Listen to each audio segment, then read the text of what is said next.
Phones, and a man who I know has various views on the media, but wants to talk about Chief Minister is Neil in St Clement. Good morning, Neil. Yeah, morning. Just quickly, are you challenging Andrew Lewis yesterday? Just pick up on that quickly. You know, a good question would have been to have asked him, you know, who did he tell the truth to? Was it the Wiltshire inquiry or the Napier inquiry? It couldn't be both. You know, so I don't think he was challenged at all yesterday. But just briefly, what I'd like to know, in 5 words, to keep it short and sweet, how would your candidates describe the tenure and leadership of our Chief Minister, Terry LeSueur, and to help make it a little bit easier for them? One disaster after another can count as one word.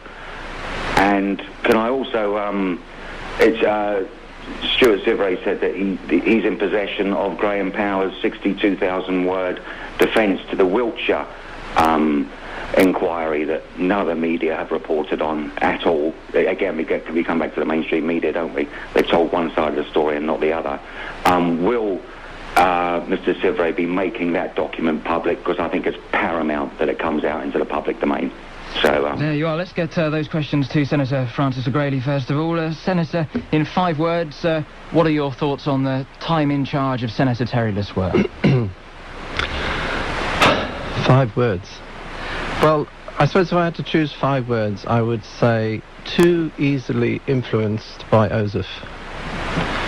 Basically, I think our Chief Minister is a very genuine person, a seasoned politician, cares about the people, but I feel that his 3 years as Chief Minister have been dominated by his Deputy Chief Minister, who's had his control, basically, of the direction of government, whether it's taxation, economic growth. Everything really has come out of the Treasury Office, and the power is in that office. Do you think, in a sense, then, that Senator Philip Osoph has, in effect, almost been the Chief Minister of our island for the past 3 years?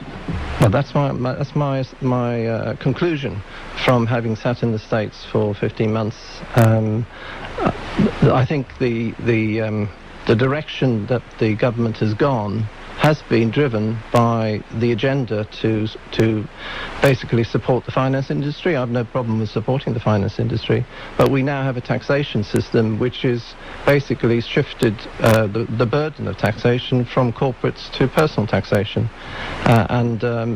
We talk about economic growth, but again, economic growth, we may bring in companies and entrepreneurs, but will the profits remain in Jersey, or will they also leave the island and we still won't be any better off? Stuart Syvret, your 5 words on the tenure of Senator Terry LeSueur as Chief Minister. Francis's answer is extremely good. Too easily influenced by Osoph, and that's absolutely the case. And having been a member of Frank Walker's Council of Ministers, I have to say it was exactly the same then. People have got no idea really just how powerful Philip Osoph is behind the scenes. He's one of these characters who likes to organise, as it were, and shape events behind the scenes and be the power behind the throne. And for all of Frank Walker's very assured, well, most of the time, public appearances, in fact, he too was very, very heavily influenced by Philip Osoph, and Philip Osoph has been effectively the de facto Chief Minister since the post was created. He has had an utterly toxic influence on Jersey politics. I mean, not only is he, frankly, not terribly bright and not very worldly experienced. I mean, he's one of these people that's effectively a trustafarian who's had everything handed to him on a plate through inheritance and so on, has never had to really do a day's real work in his life. He's also got, frankly, rather juvenile attitude to politics. It's like kind of a young conservative 1983 kind of approach.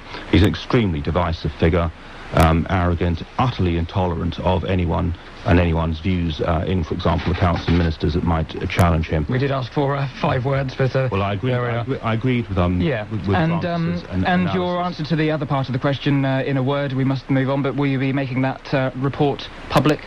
I'm certainly going to be discussing the report in question with the BBC, in fact, after this programme. That's very kind of you. It is extremely important that these issues be exposed and they do get out into the public domain.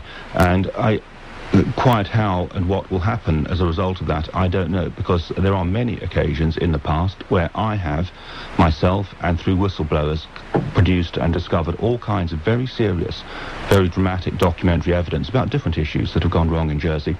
And I've, over the years, taken it to different parts of Jersey's media, and very often the local media have simply utterly ignored it. Well, we'll see what we can do this time round for you. Ron in St.